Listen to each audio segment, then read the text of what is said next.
Empire.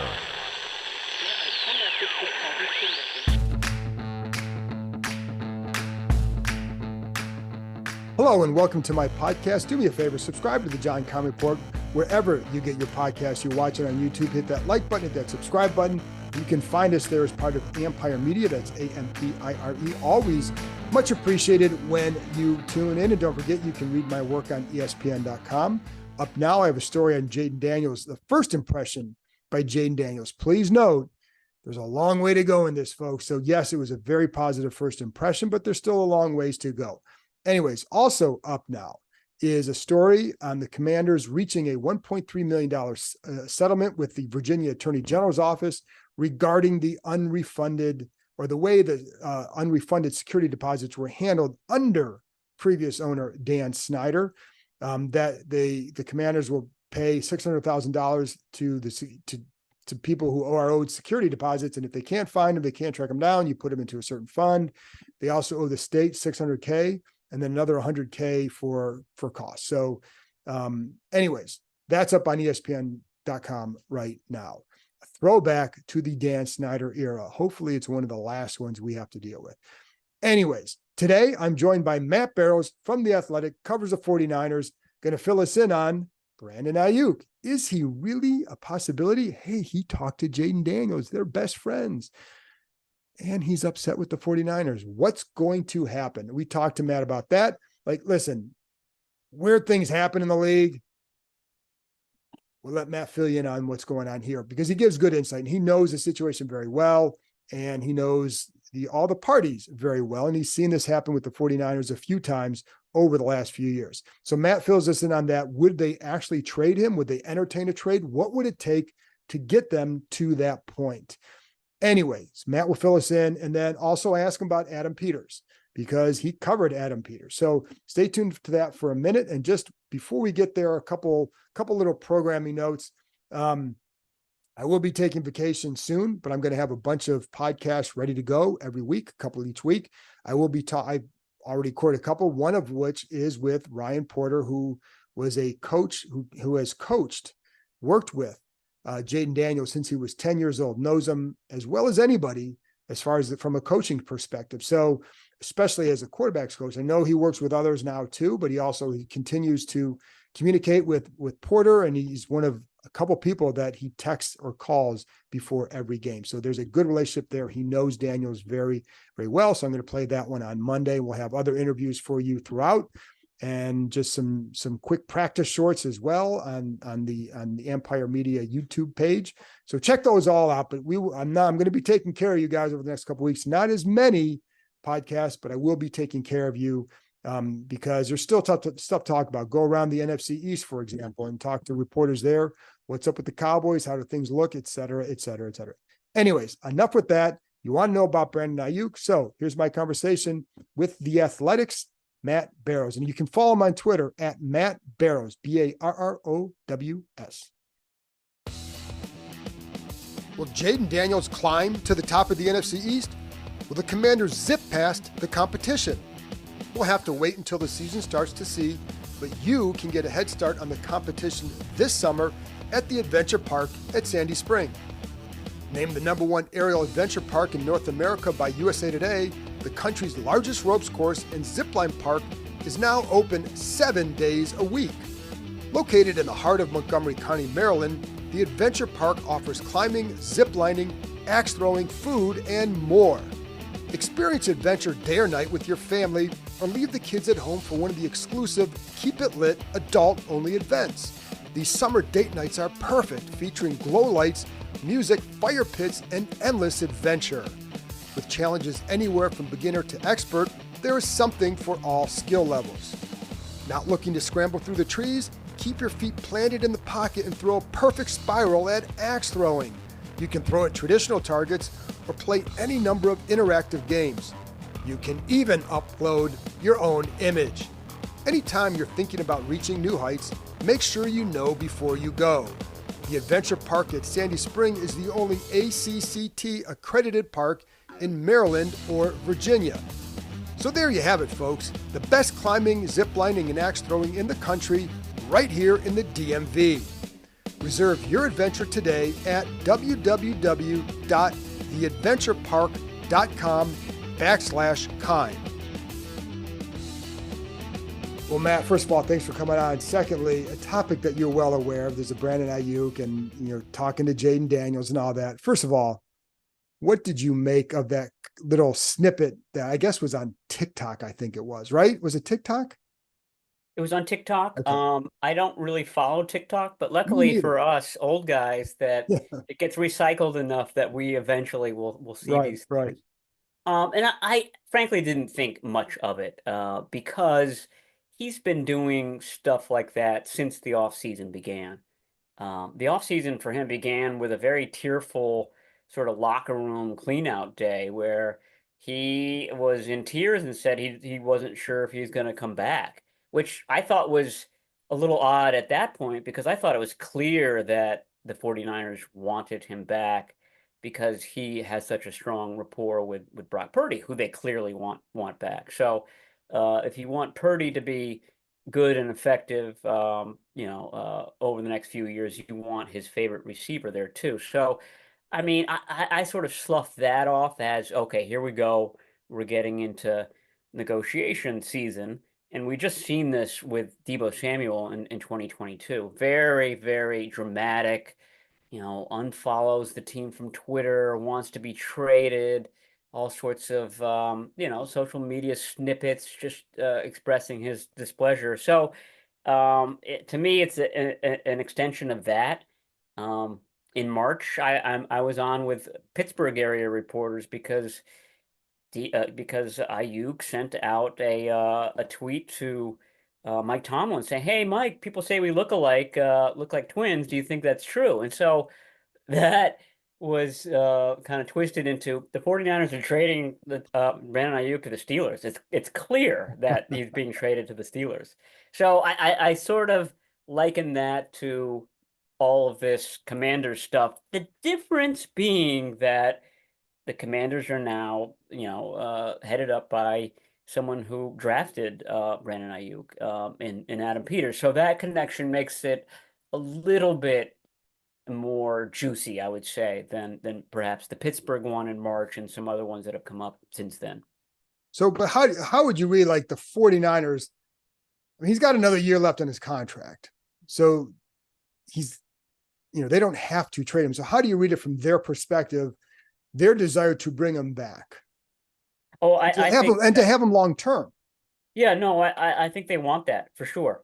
Like I said, um, not only does he have the chemistry with Purdy, but he's really a very Kyle Shanahan-esque wide receiver, whereas Debo Samuel isn't as much. I mean, Shanahan is really hard on his receivers. Yeah. Shanahan played receiver at Duke and then at Texas. Shanahan fancies himself a receiver, and he puts more demands on that position than any other except for quarterback. And so he wants somebody who runs very precise routes, who does it exactly the way that he and then the quarterback, who's an extension of Shanahan, wants it. And Ayuk does that. And it took a while to get him there. There was a season where Ayuk wasn't starting. He was in the proverbial doghouse. This is what a receiver has to go through under Kyle Shanahan, and he's gone through that. So I know that Kyle Shanahan doesn't want to do that process again. He's done that with this guy. He's gotten the receiver exactly where he wants him, and that's why I think that they very much want him long term. It's long term at the right price, and everybody thinks that it's Shanahan and Lynch that are in charge of this right now. They're not. I mean, they tell Prog Morante, who's the chief negotiator, what they want, how badly they want a guy back.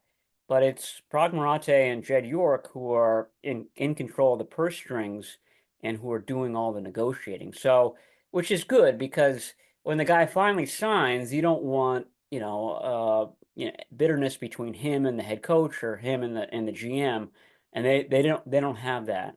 So that's the idea is that you keep the head coach out of it so that Right. he can be good cop and the other guys can be bad cop. So what do you think the odds of them working out a long-term deal then? Because you brought up Debo, Nick Bosa, like if I remember right, like those there were ebbs and flows with each of those situations as well. And then voila, training camp comes. Oh, it's all done now. It's all good. Yeah, I would throw George Kittle into And that Kittle, right? that mix too, and also Fred Warner. These are all deals that got done either just before training camp or a few days into training camp. And in Nick Bosa's case, a few days before week one last year. I mean, he didn't practice before week one. He wasn't, he was in the state of Florida right until, September, 8th or 9th or whatever it was. So, I mean, this is the 49ers MO. And, the Debo Samuel situation showed that it's tough on the player. I mean, the player thinks that the team, like Ayuk is saying, that the team doesn't want you. George Kittle has said the same thing that it's a difficult process. Um, but I mean, at the end of the day, all of these guys got big time, big money deals. So I can only assume that that's going to happen with Ayuk as well. What makes it interesting is Adam Peters, A, and then B, that there are a lot of wide receivers on this team. They drafted one in the first round, Sure. Ricky Pearsall, number 31 overall. And the idea at the time, or the understanding among, the media and the public was that, Pearsall is going to replace Debo Samuel next year.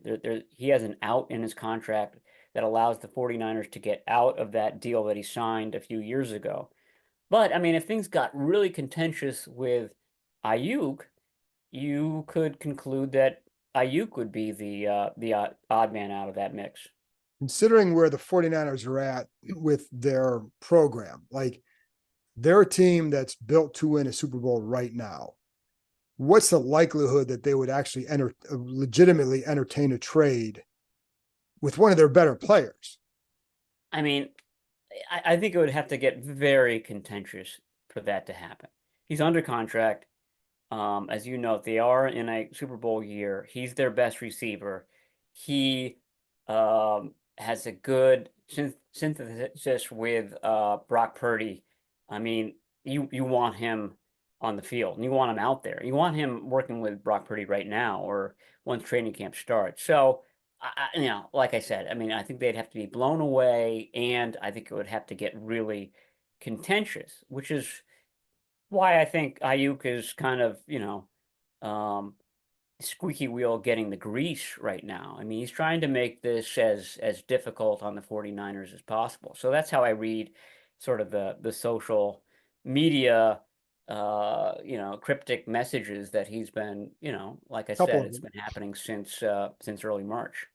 So what would it mean getting blown away? Like, what do you think that would look like for them? And first step is it has to be highly contentious to me, right? Is that the contentious part comes first, and then the blown away would come second? Is that how you see it? Yeah, I mean, for Debo Samuel, it was they needed a first round pick in return for him. And Ayuk was if they had gotten a really good offer during the draft and it starts with a first round pick, they would have entertained it at least. And they didn't. They didn't get that offer. Um, I don't know if, now that the draft is over, whether a 2025 first rounder would do it. I think that would start the conversation at least. But nobody was willing to, give up a first rounder for either Samuel or Ayuk in April. So I don't know why that would change now that we're even further down the road. But maybe it could. Maybe an injury comes down or something happens. But yeah, it would take a little bit of draft capital to move the needle on that.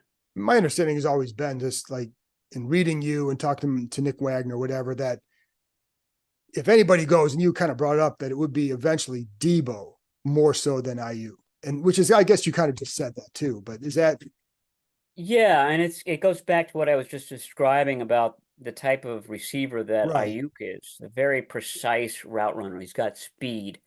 Debo Samuel is more of a, catch a short pass and then, turn it upfield for 75 yards, which, obviously is valuable. I mean, he carried the 49ers in the 2021, I'm getting my years mixed up now, playoffs. He was overwhelmingly their best player, offense and defense that year. He's spectacular.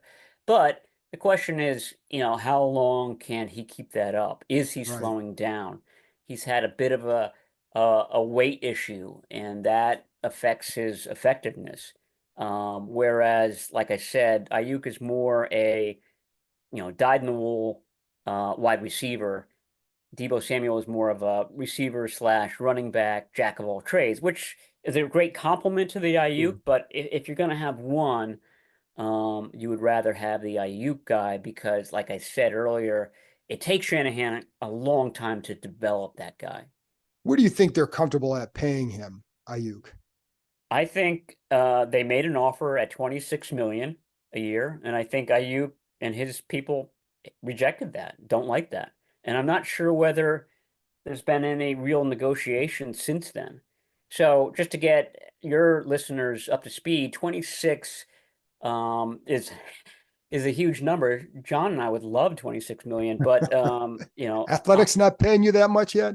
not quite yet, not quite yet. I'm in a negotiation as well, Okay. but Amon-Ra St. Brown, for example, is getting 30 million. And Justin Jefferson is getting 35 million. So I'm certain that Ayuk's people want um, a number that begins with a TH there. Right. And so, there are ways to do that. St. Brown is making 30 million on a 4-year deal.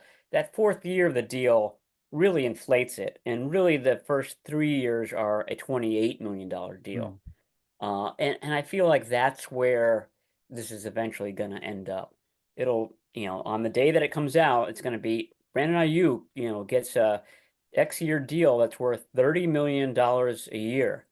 But then when the fine details come out, you'll look and say, you know what, it's more like a 3-year deal worth 28. And I think I think St. Brown is a good comparison, a good comp.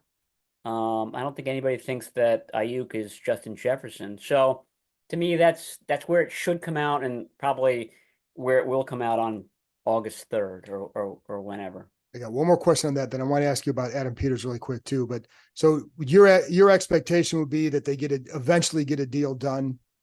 Yes, I think it'll eventually turn out like the Debo Samuel deal, like the George Kittle deal, like the Nick Bosa deal. Um, Again, the Nick Bosa deal goes into September. And I really think that the 49ers didn't do themselves any favors with that whole negotiation because John Lynch the whole time it was saying that, we're not going to find Nick Bosa. We're cool with Nick Bosa working out away from the facility. They were very acquiescent to Nick Bosa, and it sets a precedent. Like if you're going to treat Nick Bosa that way, then why aren't you treating me this way? Right. So I just wonder whether their leniency with Nick Bosa is kind of creating problems with everyone else who comes after Nick Bosa.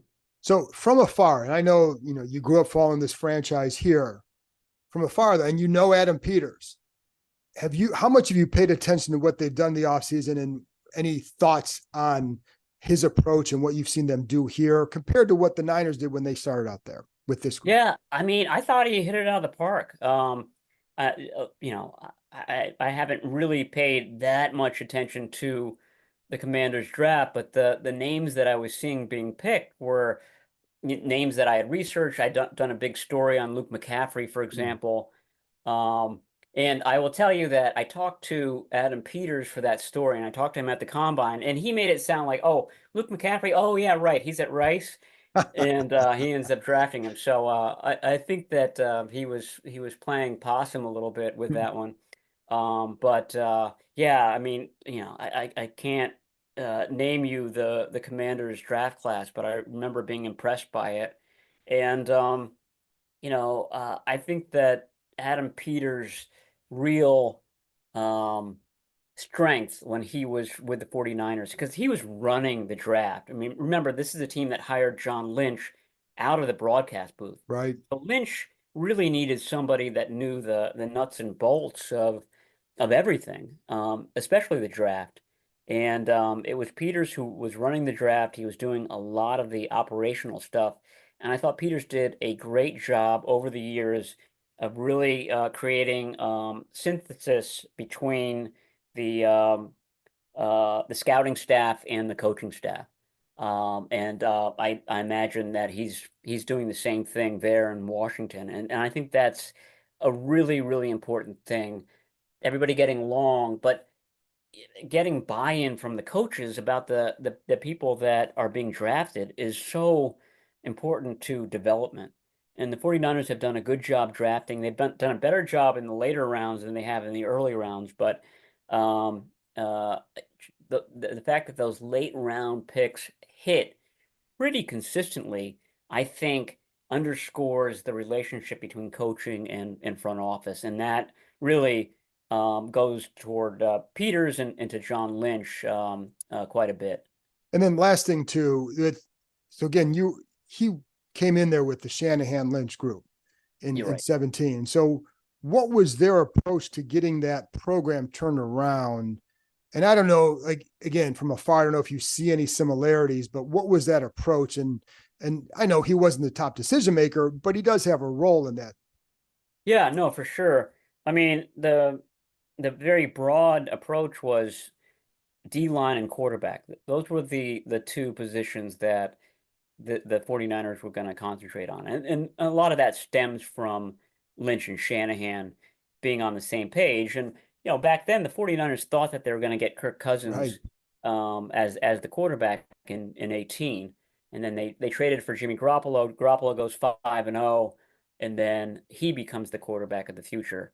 And I think that if you ask Shanahan today, he would say, I would rather have had Kirk Cousins back then. So finding the quarterback and then building the defensive line. And I feel like the Commanders, are already kind of halfway there with the defensive line. I think the Commanders are more talented now than the 49ers were in 17. They blew that team apart. I mean, coming off the Chip Kelly coach season, there were some problems on that team.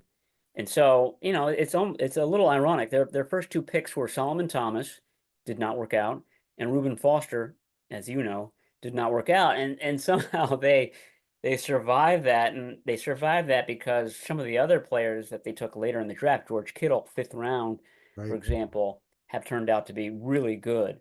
But their philosophy was D-line and QB, and we'll make everything else work after that. Awesome, Matt. Appreciate your time, and tell people where they can find you so they can get more Brandon Aiyuk updates, because until something's official, we know how it's going to go. So where can you reach? I'm at Matt Barrows. That's me on Twitter, and I write for The Athletic, so you can find me there too. There you go. Thank you, Matt. All right, anytime, John. Talk to you soon. Thanks to Matt for joining me, and thank you, as always, for tuning in. I'll be back with another episode on Monday when I talk to Ryan Porter, who has been Jayden Daniels' longtime quarterbacks coach. I'll talk to you next time.